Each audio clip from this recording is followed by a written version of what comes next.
The distress beacon had been silent for 3 years before David Reeves ever heard about it. His supervisor handed him the coordinates with barely a glance, treating it like another forgettable assignment. A xenobiology research station on Veridian 7 needed its data. Cores pulled before the whole facility collapsed into the swamp. Simple retrieval work, nothing special. David flew his small shuttle through the moon's thick atmosphere, watching green canopy stretch endlessly below. The station appeared through morning mist, like a metal skeleton half swallowed by creeping vines and rust. Landing pads had cracked under years of moisture. Windows gaped dark and empty. He sat down carefully, checking his air filter twice before stepping out into humidity that hit like a wet blanket. The main entrance stood open. Door mechanisms had failed long ago, leaving the building exposed to weather and wildlife. David walked through corridors thick with mold, his boots crunching over broken glass and scattered papers. Whoever evacuated this place left in a hurry. Equipment lay toppled, chairs were overturned, a coffee mug sat on a desk, its contents long since evaporated to a brown ring. He found the primary data core in the central lab, right where the schematics said it would be. The room looked like a disaster had struck mid-experiment. Specimen containers lay shattered across the floor, freezer units hung open and dark. Whatever research happened here, it ended badly. David pulled the data module free and turned to leave. That was when he heard the scratching.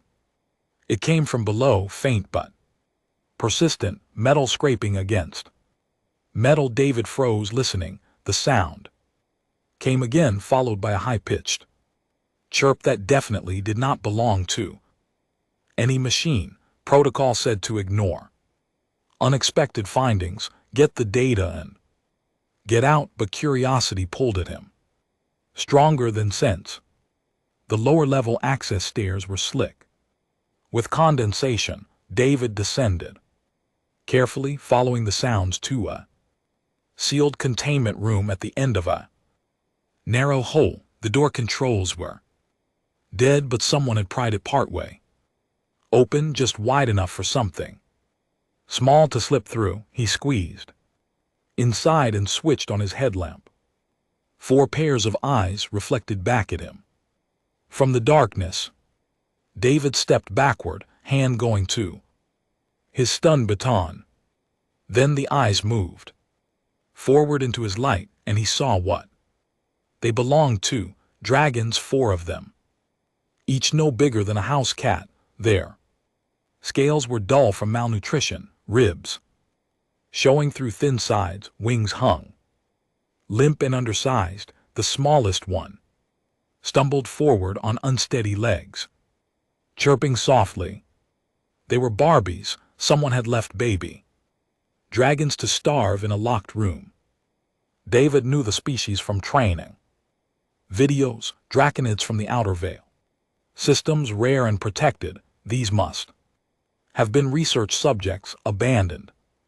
When the station was evacuated, he crouched down slowly, keeping his movements calm. The smallest dragon reached him first, sniffing at his gloved hand with a nose barely bigger than his thumb. He should not get involved. Interfering with xenobiological specimens violated half a dozen regulations, but looking at these creatures hollow-eyed and desperate, David could not bring himself to care about rules. He pulled an emergency ration bar from his pack and broke off a piece. The little dragon snatched it from his palm and swallowed it whole. The others surged forward, chirping urgently. David divided the rest of the bar between them, watching as they devoured every crumb. When the food was gone, they did not retreat. Instead, they pressed against him, seeking warmth and contact. They had been denied for who knew how long. The smallest one climbed into his lap and curled up trembling. David felt something crack open in his chest. He had been alone for months, moving between assignments without connection or purpose. These creatures needed him. That simple fact hit harder than he expected. He checked the containment room thoroughly, looking for supplies or information. A damaged data pad near the corner told part of the story. The dragons hatched 2 weeks before the evacuation. Staff planned to transfer them to a proper facility, but never got the chance. When the breach alarm sounded, everyone fled, sealing the lower levels behind them. The dragons survived on emergency water dispensers and whatever insects crawled through the gaps. David made his decision. He gathered the 4 dragons carefully, tucking them inside his jacket, where they immediately settled against his warmth. They trusted him completely, asking nothing except not to be left behind. Again, he climbed back up to the main level and headed for his shuttle. The walk back felt different. The empty station no longer seemed just abandoned. It felt criminal. He kept thinking about those first days, baby dragons crying in the dark with no one coming. His jaw tightened. At the shuttle, David set the dragons down gently in the cargo area, intending to make them a proper nest. But the moment he stepped away, all 4 scrambled after him, chirping in distress. The smallest one latched onto his boot with tiny claws, refusing to let go. He laughed despite himself. Fine, they could ride up front. David secured them in a padded equipment case near the co-pilot seat, where they could see him.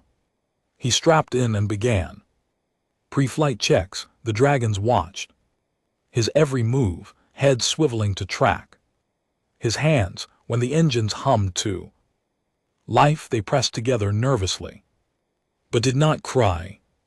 As the shuttle lifted away from Veridian 7, David glanced at his unexpected passengers. He had no idea what came next, no plan for 4 baby dragons who clearly considered him their entire world now. His supervisor would be furious. Quarantine protocols existed for good reasons. He was risking his career and possibly worse. But when the smallest dragon chirped softly and the others echoed it, creating a sound almost like contentment, David smiled. Some choices were worth the consequences. 3 days into the flight, David understood. He had made a terrible mistake. Not in saving the dragons, but in underestimating how completely they had bonded to him. The cargo bay had become their territory. They dragged his spare clothes into a corner and piled them into a nest, arranged with the precision of architects. Every meal wrapper, every tool he set down, every loose bolt got collected and added to their hoard. The smallest one, who David started calling Tiny despite knowing he should not name them, appointed itself chief decorator. It brought him gifts constantly. Wrench his left boot, a protein bar it somehow opened and partially ate. David tried to maintain boundaries. The dragons belonged in the cargo area. He belonged in the cockpit, but every time he closed the dividing door, all 4 would scratch and cry until he opened it again. Eventually, he gave up and left it open. They seemed content just watching him work. On the 4th day, his supervisor called for a status update. The comm screen flickered to life, showing Director Patricia Owen, a woman, whose patience had limits. David regularly tested. She looked tired, which meant budget meetings. David straightened in his seat, very aware of 4 small dragons currently napping the corner just out of camera range. Reeves, you recovered the data core. Yes, Director. Clean extraction files are intact. Good. How soon until you reach Greenville? David checked his navigation display. 48 hours standard. Patricia nodded, already looking at something off screen. Dock at the main facility. We need those files analyzed immediately. Some pharmaceutical company thinks the research might be salvageable. She paused, focusing back on him. Anything else to report? This was his moment to come clean, to explain about the dragons and request proper channels for their care. David opened his mouth to do exactly that. Tiny chose that moment to wake up and chirp loudly. Patricia's eyes sharpened. What was that? Just a loose paneling. This shuttle has some age on it.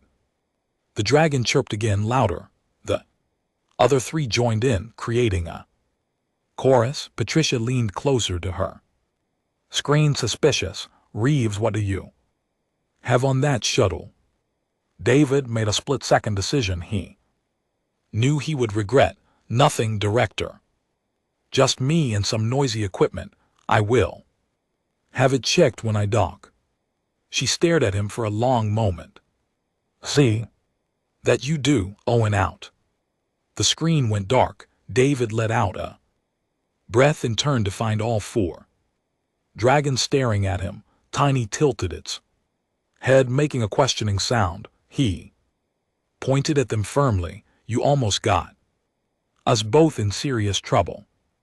Tiny chirped again and brought him a data cable, dropping it proudly at his feet like an offering.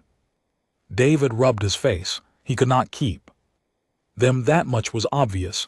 Dragons required specialized care, proper facilities, trained handlers. He was just a data recovery pilot living out of cheap rental quarters between assignments, but every time he tried to imagine handing them over to some research institution, his chest tightened.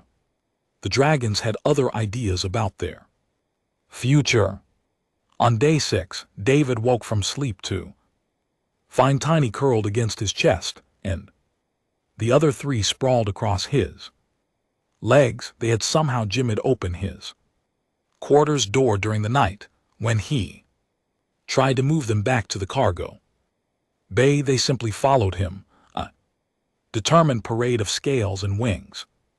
Tiny grabbed his pant leg in its teeth and tugged insistently toward their nest.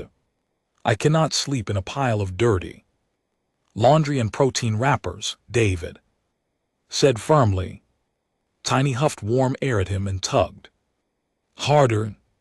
He ended up sleeping there anyway, because the alternative was listening to heartbroken crying all night. The nest was surprisingly comfortable once he stopped fighting it. The dragons arranged themselves around him like living heaters, purring softly.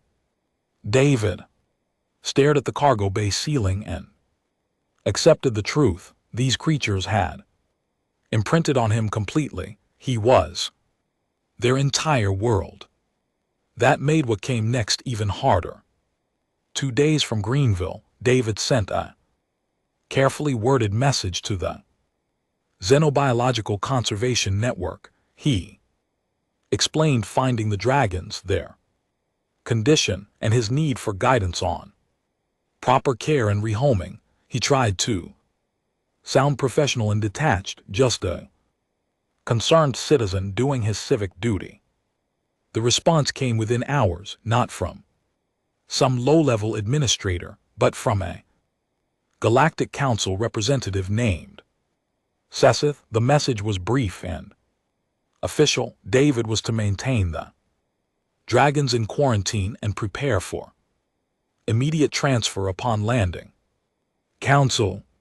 Specialists would handle everything, no exceptions. David read it 3 times, feeling cold. Spread through his stomach, quarantine meant separation, transfer meant cages.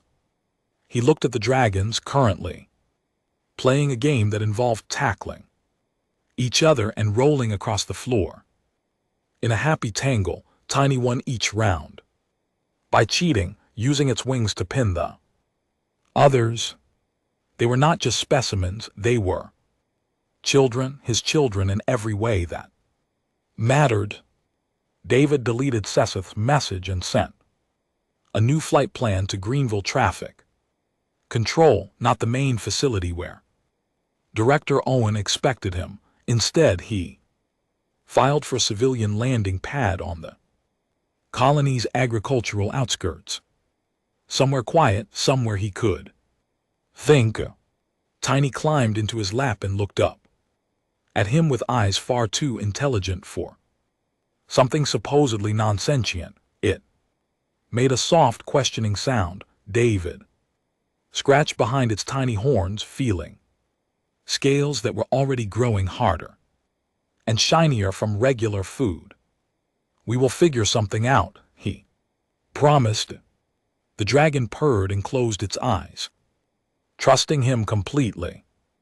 David wished he had that same confidence. He was now officially a fugitive carrying illegal xenobiological cargo with no plan except not letting them be locked in cages. His career was over, possibly his freedom, too, depending on how seriously the council took this. But when all 4 dragons piled against him that night, filling the cargo bay with contented purring, David could not bring himself to regret anything. Some choices had prices, this one just happened to be particularly steep. Greenville Colony sprawled across fertile river valleys, all farms and small communities connected by transport rails. David landed at a remote pad outside a town called Riverside, paying cash for 3 days of parking. He needed time to think, away from official channels and prying eyes. The dragons took to planetary gravity. Immediately, they tumbled out of the shuttle into afternoon sunlight, spreading wings that had grown noticeably larger during the flight. Tiny launched itself into the air for the first time, managed 3 clumsy wing beats, then crashed into a bush. It emerged with leaves stuck to its head, chirping indignantly. David laughed despite his stress. He set up a temporary camp near the shuttle, using cargo netting to create a play area. The dragons explored everything. Fascinated by grass and insects and wind, they brought him flowers, rocks, a very confused frog. Their joy at simple freedom made his chest ache. He lasted exactly 18 hours before the council found him. David was checking supplies when 3 official vehicles rolled up to his landing pad. A tall reptilian figure emerged from the lead transport, scales gleaming copper in the sun. 2 enforcement officers flanked it, hands resting on stun batons. The dragons immediately scrambled behind David, making nervous sounds. David Reeves, the reptilian, spoke with perfect diction, each word precisely formed. I'm Counselor Seth of the Xenobiological Conservation Committee. You failed to respond to my communications. I have been busy, David said carefully. Seth's eyes tracked to the dragons, peeking around David's legs. Something flickered across its face. Hunger, maybe, or greed. I see you have the draconic specimens in your possession. These are not specimens, they are living creatures. Indeed, which is why they require proper institutional care. Seth took a step forward. The dragons pressed closer to David. You are not qualified to house an endangered species, Mr. Reeves. Draconids have complex needs, specialized diets, climate requirements, social development protocols. They seem to be doing fine for now. Seth's tone sharpened. But what happens when they reach adolescence and require hunting training? When their fire glands develop, when they grow large enough to accidentally harm you? The counselor gestured to the enforcement officers. We have a preservation facility prepared, experts standing by. The draconids will receive optimal care while we establish a breeding program. David felt Tiny's claws dig into his legs, sharp with fear. A breeding program? You mean you will lock them up and force them to produce more dragons for you to study?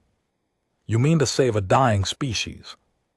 Seth said coldly. Your sentimentality does not change biological reality. There are fewer than 200 draconids in known space. These 4 represent a significant genetic addition. The reptilian pulled out a data tablet. You are charged with illegal possession of protected fauna, violation of quarantine protocols, and obstruction of conservation efforts. Surrender the specimens now, and we will reduce the charges. No. Seth's eyes narrowed. This is not negotiable, human. The law is clear. Then I will fight it in court. You cannot afford the legal fees. You cannot provide proper care. You cannot even guarantee their safety. Seth looked at the dragons with cold assessment. These creatures deserve better than a drifter pilot with a savior complex. That landed hard because part of David feared it was true. What did he really have to offer them? But then Tiny darted out from behind his legs and positioned itself between David and Seth, hissing with all the ferocity its small body could manage. The other 3 joined it immediately, forming a protective wall. They were defending him, not seeking safety from him, but putting themselves in danger to protect him from a perceived threat. Seth laughed, a dry, rattling sound, dramatic but ultimately pointless. The counselor nodded to the enforcement officers. Retrieve the specimen. Use nets if necessary. The officers moved forward. David stepped back, hands raised. Wait, just wait. There has to be a better way to handle this. There is. You cooperate. Seth watched as the officers pulled out containment netting. The draconids will barely remember you within a week. Imprinting is not permanent at this developmental stage. David knew that was a lie. He could see it in how the dragons stayed glued to his position, chirping distress calls. They would remember, and they would suffer. One officer reached for Tiny. The little dragon snapped at his hand, drawing blood through the glove. All 4 began shrieking alarm calls, wings spread in threat displays that would have been intimidating if they were not the size of small dogs. The officer swore and grabbed for a stun baton. Stop, David shouted. You are terrifying them. They will calm down once properly sedated, Seth said dismissively. Something broke inside David. He had followed rules his entire life, kept his head down, never made waves, and where had it gotten him? Alone, directionless, watching as bureaucrats tried to decay the only living things that ever really needed him. He pulled out his comm unit and activated the emergency beacon. not the official channels, the public one, the frequency monitored by news services and civilian networks. Seth's expression darkened. What are you doing? Calling for help. David said clearly, my name is David Reeves. I am at Riverside Landing Pad 7 with 4 baby dragons who were abandoned to die. The Galactic Council is attempting to seize them for forced breeding. I am asking for legal assistance and public witness. Within seconds, his comm exploded with responses, local news services, legal aid foundations, animal rights groups, even a few private citizens who happened to be monitoring frequencies. David kept talking, describing how he found the dragons, their condition, their attachment to him. Seth moved fast, trying to shut down the transmission, but David dodged, keeping the signal live while the dragons shrieked and the officers hesitated, suddenly aware they were being recorded. This is not over, Seth hissed.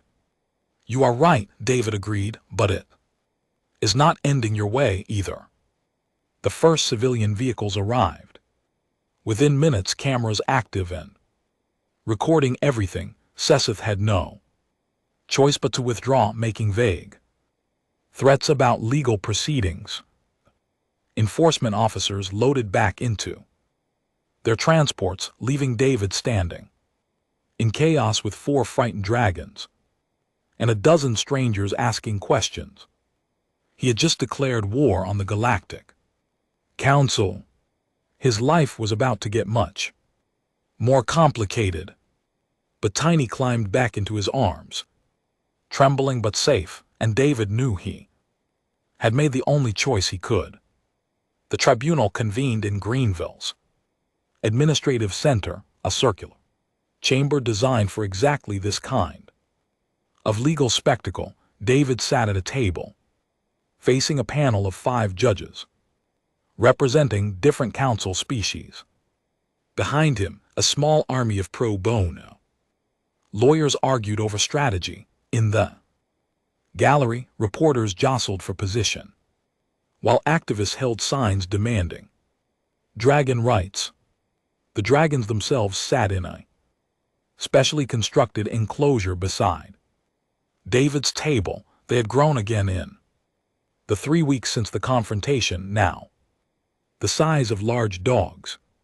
Tiny pressed against the transparent barrier, chirping anxiously whenever David moved. Out of sight, the others paced, wings rustling with agitation. Seth presented the council's case with cold precision. Draconids were critically endangered. Only institutional breeding programs could ensure species survival. David lacked credentials, facilities, and resources. The dragons required expert care. Every argument circled back to the same conclusion: they belonged in council custody. These are not pets, honored judges, Seth said, gesturing to the enclosure. They are the remnants of a species humans nearly destroyed through colonial expansion 3 centuries ago. We have a moral obligation to preserve them, not abandon them to amateur care. David's lead lawyer, a human woman named Rashida Okoro, stood to respond. The council speaks of moral obligation while ignoring the most relevant moral question: who are we to separate a family? Seth scoffed. Family, Mr. Reeves found these creatures 3 weeks ago. Imprinting is not kinship, it is a survival mechanism. Then let us test that claim, Rashida proposed. Allow the judges to observe direct interaction. Let the draconids demonstrate their capacity for choice. The head judge, a mammalian species named Horvis with features like a bear, leaned forward. What exactly are you proposing, counselor? A simple exercise. Place the draconids in an open space with multiple options. Food stations, comfortable sleeping areas, enrichment activities, and people. Mr. Reeves, Counselor Sesseth, trains xenobiologists. Let the draconids choose where they feel safe. Sesseth objected immediately. This is absurd. Draconids at this development stage follow food and warmth, nothing more. Then you should have no concern about the outcome, Rashida countered. Judge Horvis consulted with the other judges briefly, then nodded. Tribunal finds this demonstration acceptable. We will reconvene in the evaluation arena in 1 hour. The arena turned out to be a large indoor garden used for agricultural exhibitions. Council staff set up the test space quickly. Food stations at 3 corners, heated sleeping platforms. In a 4th, toys and climbing structures scattered throughout. 3 xenobiologists in lab coats waited near 1 food station. Sesseth stood near another, looking supremely confident. David took his position by the entrance, trying not to appear desperate. They brought the dragons in together. All 4 immediately oriented toward David, chirping recognition, but the handlers held them at the center point. Equidistant from all options, fresh meat sat in bowls nearby. It smelled strong, enough to make Tiny's nostrils flare. Release them, Judge Horvis commanded. The handlers stepped back for a moment. The dragon stood frozen, overwhelmed by space and options. Then Tiny chirped and bolted straight toward David, covering the distance in seconds. It slammed into his legs hard enough to make him stagger, purring loudly. The other 3 followed immediately, piling against him in a mass of scales and wings and desperate affection. David crouched down, letting them surround him. Tiny climbed onto his shoulders, a position it favored lately. The others pressed close, making their contentment obvious to everyone watching. They are simply responding to familiarity, Sesseth argued loudly. Given time, they would explore other options. Then we will give them time, Judge Horvis said. Mr. Reeves, please step away. David's heart sank, but he complied. He walked to the far side of the arena and stood with his back to the dragons, trying not to look. Behind him he heard the handlers attempting to guide them toward food, heard them offering treats and making encouraging sounds. Tiny shrieked, not the playful sounds David had grown used to, but genuine distress. He turned to see all 4 dragons huddled together, ignoring the food, ignoring the toys, wings spread in defensive postures. One of the xenobiologists tried to approach with a treat. The largest dragon snapped at her, forcing her back. They are stressed by the unfamiliar environment, Sesseth insisted. This proves nothing except poor socialization. Rashida addressed the judges. With permission, I would like to present additional evidence of cognitive capacity. We have conducted basic intelligence assessments with the draconids over the past week. She brought out a series of puzzle boxes, each requiring different problem-solving skills to open. 1 needed levers pulled in sequence. Another required matching colored symbols. A third involved physical coordination to manipulate locks. The dragons had seen these before. David watched as Tiny immediately attacked the symbol puzzle, its small claws surprisingly dexterous. The others split up, each choosing a different challenge. Within 5 minutes, all 4 boxes were open, treats claimed and eaten. They brought the food back to David, dropping pieces at his feet like offerings before eating. The gallery murmured, even Judge Horvis looked impressed. But Seth was not finished. Intelligence does not equal sentience. Many species can solve puzzles without true sapience. Trained animals perform complex tasks without understanding them. Then let us examine emotional intelligence, Rashida said. She nodded to David. He knew what came next from there. Practice sessions. He walked to the center of the arena and sat down, then covered his face with his hands and made sad sounds, not words, just expressions of distress. The dragons reacted immediately. All four rushed to him, making worried chirps. Tiny climbed into his lap, butting its head against his chest. Others pressed close, wings wrapping around him in an instinctive huddle. They did not seek comfort for themselves, they offered it to him. David looked up at the judges, letting them see his genuine emotion. They understand sadness, they respond to pain, they choose to help when they could simply leave. He stood slowly, dragons still clinging to him. The council wants to separate them for breeding, but draconids bond for life in the wild. Forcing separation would cause psychological damage the council is conveniently ignoring. Judge Horvis was silent for a long moment, then the massive judge stood, looking at Seth directly. Counselor, your arguments about preservation are noted, but this tribunal cannot ignore evidence of emotional capacity and clear bonding. These draconids have demonstrated awareness beyond mere animal instinct. They are still endangered, Seth protested, still require specialized care. Agreed. Judge Horvis turned to David.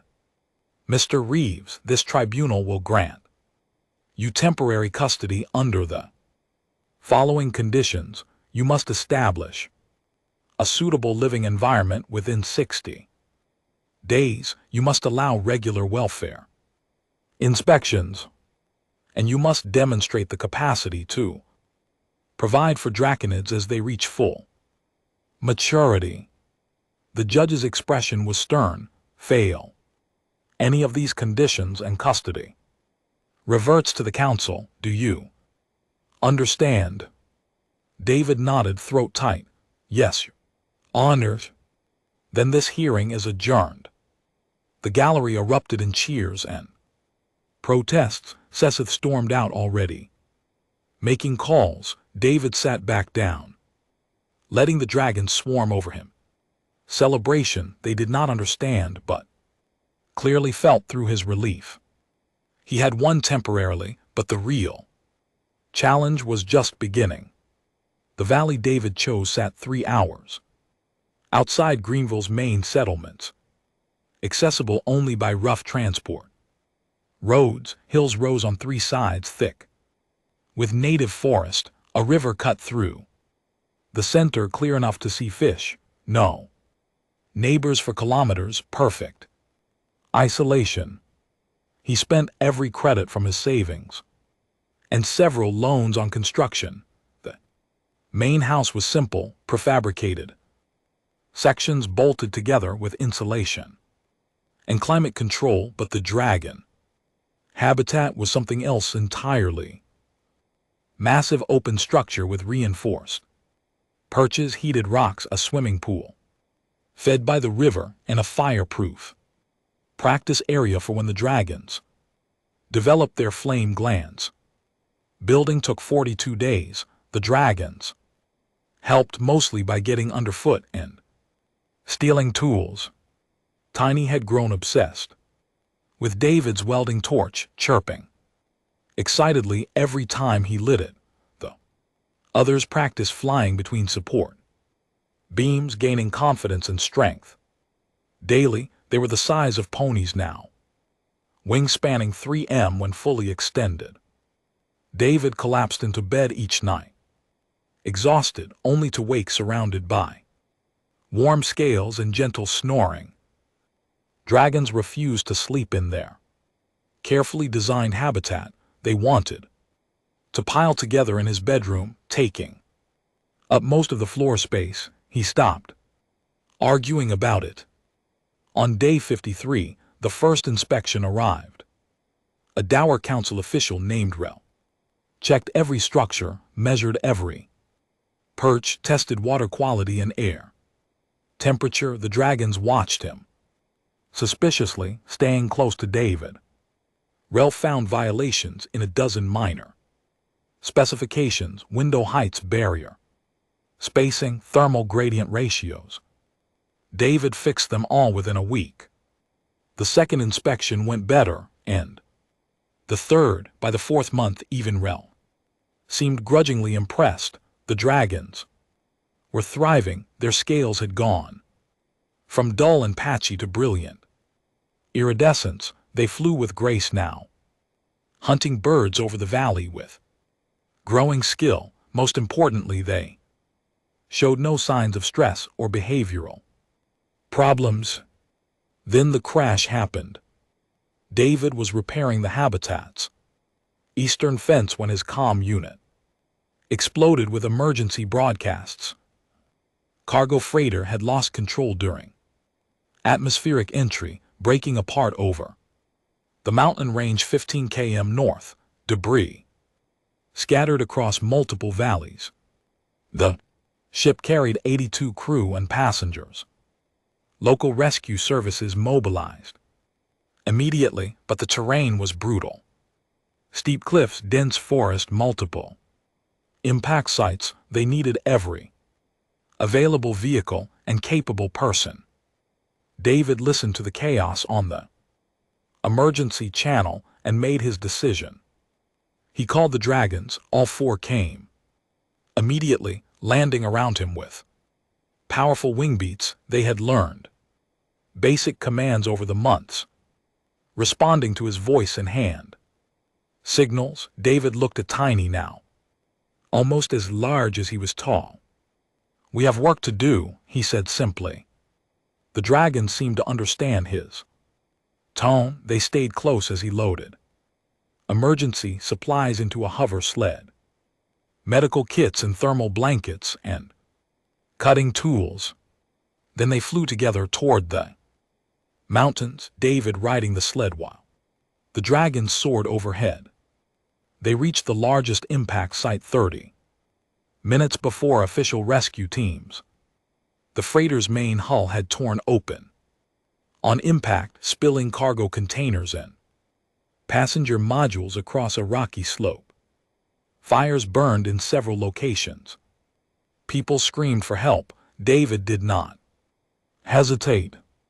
He directed the dragons like he had been training them for this their entire lives. Tiny size made it perfect for searching collapsed sections, squeezing into gaps while David followed with scanners. The largest dragon, which David had started calling Bear for its protective nature, used its strength to shift debris.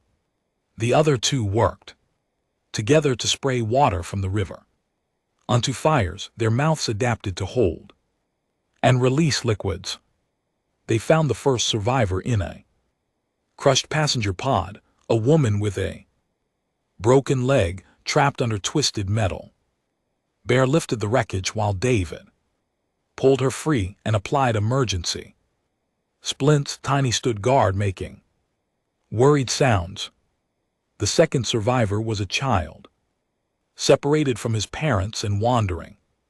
In shock, David wrapped him in a thermal blanket while the gentlest dragon, Swift, curled protectively around them. Both. The third was an engineer who had vital information about remaining survivors in the engineering section. By the time official rescue teams arrived, David and the dragons had extracted 12 people and stabilized 4 critical injuries. News drones captured everything. David carrying an elderly man on his back while dragons cleared his path, Bear holding up a collapsed bulkhead so rescuers could reach trapped crew, Tiny getting a blind passenger through smoke and debris by chirping directions. The rescue operation continued for 18 hours. David worked until his hands bled and his voice went hoarse from shouting instructions. The dragons never faltered, responding to every command with precision and obvious understanding of the stakes. When they finally extracted the last survivor, a freighter mechanic who had been trapped in an air pocket for 14 hours, rescue personnel broke into spontaneous applause. David sat on the hover sled, too exhausted to move. The dragons collapsed around him, breathing hard. Tiny rested, its head in his lap, eyes half closed. The others sprawled nearby, wings drooping with fatigue. A rescue coordinator approached. Grizzled human woman named Lena. She looked at David and the dragons with open amazement. We have been doing this for 20 years, never seen anything like what you just pulled off. She paused. Those dragons understood orders, responded to complex situations, showed initiative. They are smart, David said quietly. They are more than that, Lena gestured. At the rescue site, you saved 15 people who would have died before we reached them because you trusted them, because they trusted you. The footage spread across the network. Within hours, David and his dragons, working in perfect coordination, Tiny squeezing through impossible spaces, Bear's incredible strength, swift, gentle care of the injured, and through it all, David treating them not as animals to command, but as partners who understood the mission. Public opinion shifted overnight. Comments flooded in from across multiple systems. People called the rescue miraculous. They called the dragons heroes. Most importantly, they called David's bond with them proof that humans could build families anywhere with anyone. Even Sisith could not argue against the evidence. The dragons had demonstrated intelligence, emotional capacity, and voluntary cooperation in a high-stress emergency. They chose to help. They chose to follow David's lead. They chose to risk themselves for strangers.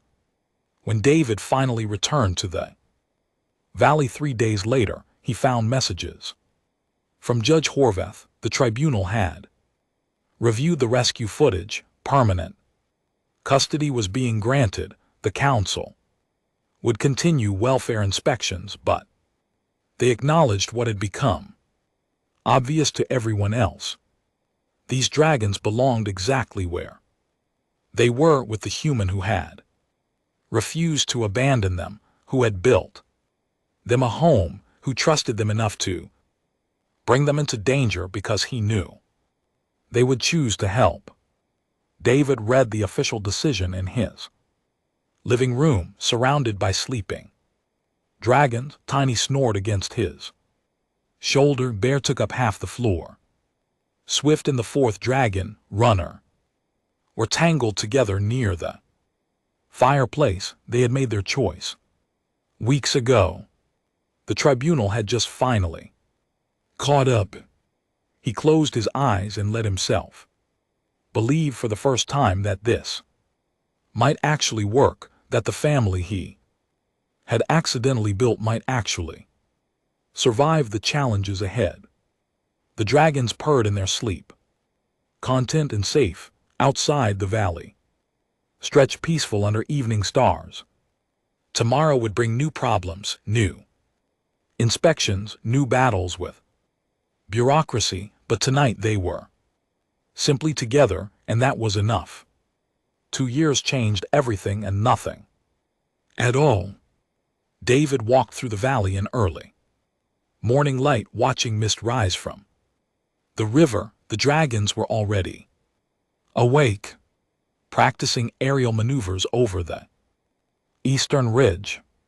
They had reached full maturity, now massive creatures with wingspans that cast shadows across entire hillsides, tiny despite it. Name stood 4M at the shoulder when grounded. Bear was even larger, a wall of muscle and iridescent scales. They spotted him and descended in formation, landing with precision that would have seemed impossible for creatures their size. Wind from their wings flattened grass and sent debris scattering. Tiny reached him first, lowering its head for the greeting ritual they had developed. David pressed his palm to its snout, feeling warmth and the faint vibration of purring. "Good morning," he said, scratching behind Tiny's horns where the scales were still sensitive. The dragon huffed warm air and made a sound that was almost words, almost. Draconids were not verbal, but they understood language far better than anyone expected. Tiny straightened and gestured with its wing toward the northern mountains, making questioning sounds. "Yes, we can go flying later," David confirmed after breakfast in inspection prep. Swift chirped agreement and brought David a fresh fish from the river. Dropping it proudly at his feet, Runner nudged it toward him with its nose. Clearly expecting praise, David laughed and obliged, knowing the game by now. They brought him things constantly. Food, interesting rocks, once an entire fallen tree. He prepared breakfast in the main house, while the dragons occupied themselves with their morning routine. They had favorite perches now, preferred hunting grounds, established hierarchies. Bear led naturally, protective and cautious. Tiny was curious and adventurous, often getting into situations that required rescue. Swift lived up to its name, the fastest and most graceful. Runner loved games and challenges, constantly testing its speed and endurance. But when David called them for their supplements, mixing powdered nutrients into chunks of meat, all four came immediately. They could have hunted for themselves. The valley provided abundant prey, yet they chose to eat with him, sharing meals like the pack they had become. The inspection arrived midday. Rel, the original council official, had been replaced by a younger auditor named Karim, where Rel had been suspicious. Karim was genuinely fascinated. He spent more time observing dragon behavior than checking regulations. Their coordination is remarkable, Karim noted, watching the dragons work together to stack cargo containers in the storage area. A delivery had arrived that morning, and they had immediately begun organizing supplies without prompting. That is problem-solving skills on par with most sentient species. They are smarter than most people give them credit for, David agreed. Karim made notes on his data pad. The Galactic Council has been receiving petitions, other rescued draconids, proposals for alternative care models. Based on your success here, he looked at David directly, you have essentially created a new standard.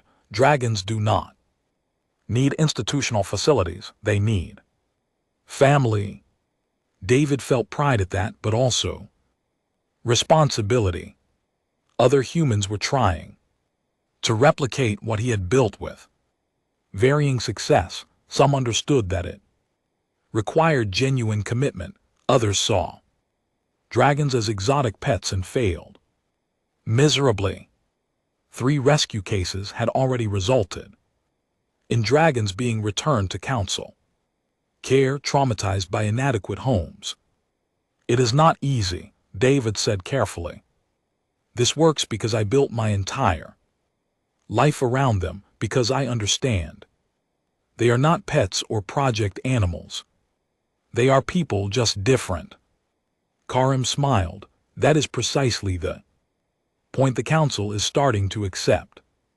Sentience comes in many forms. He finished his inspection notes. You have exceeded every requirement. Again, I will recommend continued autonomous custody status. After Karim left, David sat on the porch, watching the dragons play in the river. They had invented some kind of game involving splashing and wing wrestling. Tiny inevitably cheated, using its smaller size to slip away from the others. Bear let it win sometimes. The gentle giant playing along. David's comm unit chimed, a message from the Galactic Council's diplomatic corps. He opened it warily, expecting another bureaucratic headache. Instead, he found an official job offer. They wanted him as an interspecies liaison. His experience with the dragons had proven valuable enough that they believed he could help bridge gaps with other non-traditional sentient species. The salary was generous. The position came with resources, travel, access to council facilities. It represented everything his old career had never offered: respect, purpose, influence. The dragons noticed his tension. They abandoned their game and approached the porch, making questioning sounds. Tiny climbed the steps and peered at his data pad, trying to understand what troubled him. David scratched its neck absently, thinking he could take the position and bring the dragons with him, showing the galaxy what human draconid cooperation looked like, make a real difference. Or he could stay here in their valley, living simply and quietly away from politics and pressure. David looked at Tiny's concerned eyes, at Bear standing protectively nearby, at Swift and Runner watching from the river.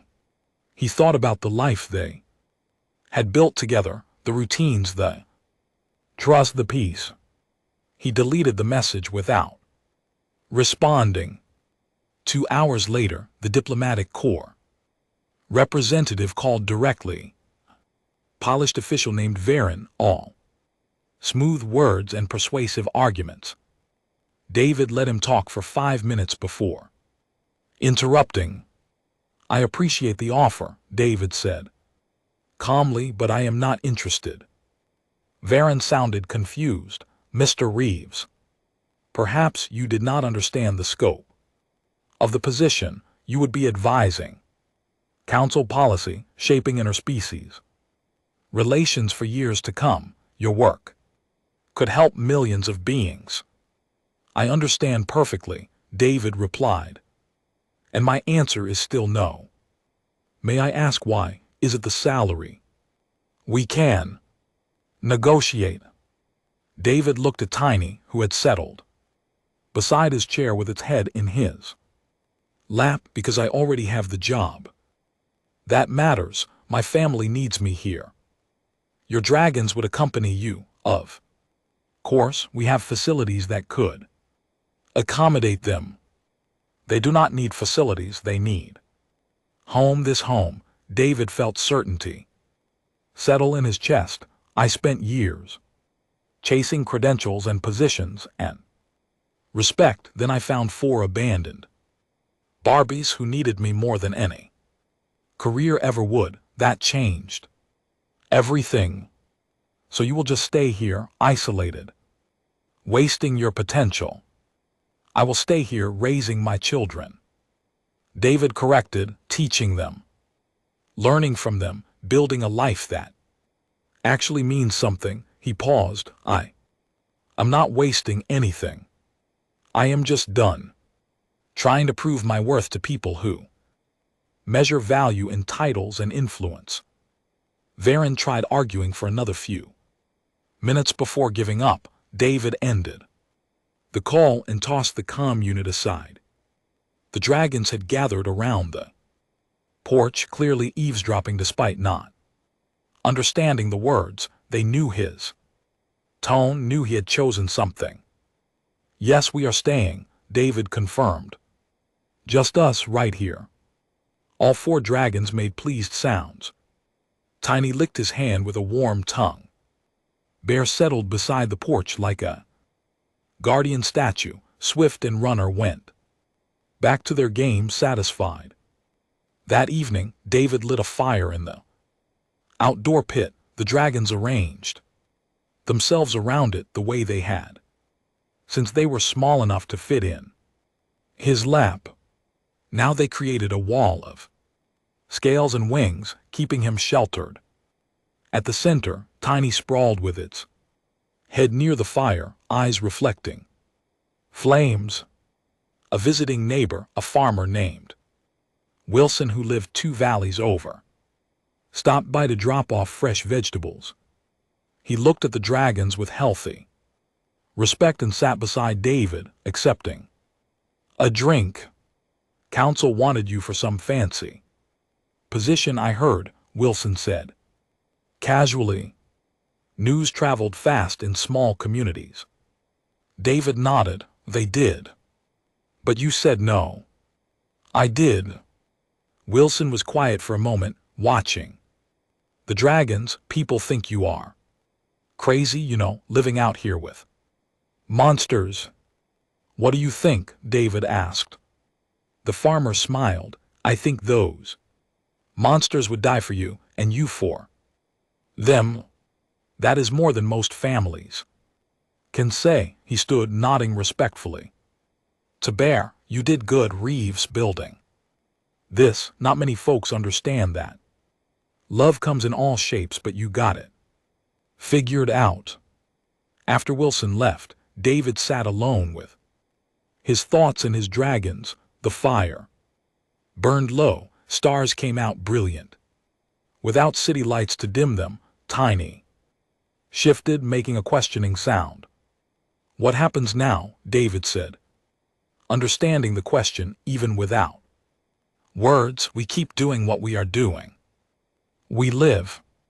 We grow. We help when we can, like at the crash site, but mostly we just exist together." He scratched behind Tiny's horns. "Some families are born, some are chosen. We chose each other, that is enough." Tiny huffed warm air and closed its eyes. Content. The other dragons settled deeper into sleep, their breathing steady and peaceful. David stayed awake a while longer, listening to them and watching stars wheel overhead. He had never planned for this life, never imagined himself raising dragons in a remote valley, turning down prestigious positions to remain anonymous and happy, but looking at the creatures surrounding him, trusting him completely. David could not imagine wanting anything else. They had saved each other. He gave them a home when they needed one. They gave him purpose when he had none, and together they built something simple and precious and entirely their own. In the distance, something howled. Dragon's ears twitched, but they did not wake. They knew David would alert them if danger threatened. Until then, they slept without fear, surrounded by family. And David, for the first time in his life, felt completely at peace.